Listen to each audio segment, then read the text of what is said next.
Messi এসেছিলেন কলকাতাতে। আজ ছিল ১৩ই ডিসেম্বর। কি ভাবছো মেসিকে দেখতে যাচ্ছি?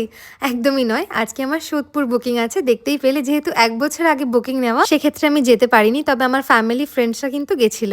বাকি গল্পটা তোমাদের সাথে শেয়ার করছি। আজকের আমাদের ফার্স্ট লোকেশন আমরা চলে এসেছি।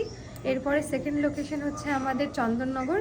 এখান থেকে আমরা চন্দননগর যাব। স্বাভাবিকভাবেই মনটা একটু খারাপ করছিল, কারণ আমার চেনা জানা অনেকেই গেছে, সাথে আমার ফ্যামিলি মেম্বার্সরাও গেছে। তো ভাবলাম এসব মাথা থেকে এখন সরিয়ে দিয়ে কাজে কনসেন্ট্রেশন করি, কাজটা ভালোভাবে করি।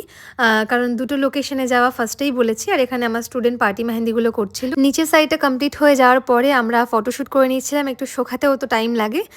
যাই হোক, পুরো কাজটা দেখতেই পেলে। আর ক্লায়েন্ট চয়েসেই ছিল পুরো ডিজাইনটা। আমারই একটা অনেক পুরনো কাজ থেকে ও ডিজাইনটা চুজ করেছিল। যাই হোক, যে গল্পটা বলছিলাম, একবার সোশ্যাল মিডিয়াটা অন করে দেখি যে কেউ মেসিকে দেখতে পারেনি। তো ভাবলাম হয়তো ফেক ভিডিও, এরমটা হতে পারে না।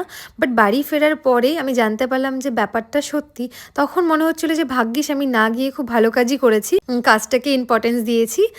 আমি বুঝতে পারছি অনেক ফ্যানদের মন খারাপ, সাথে আমারও একটু মন খারাপ ছিল যেহেতু আমি যেতে পারিনি। বাট গিয়েও কি হতো, দেখা হচ্ছে নেক্সট পার্টে ভিডিওর। টাটা।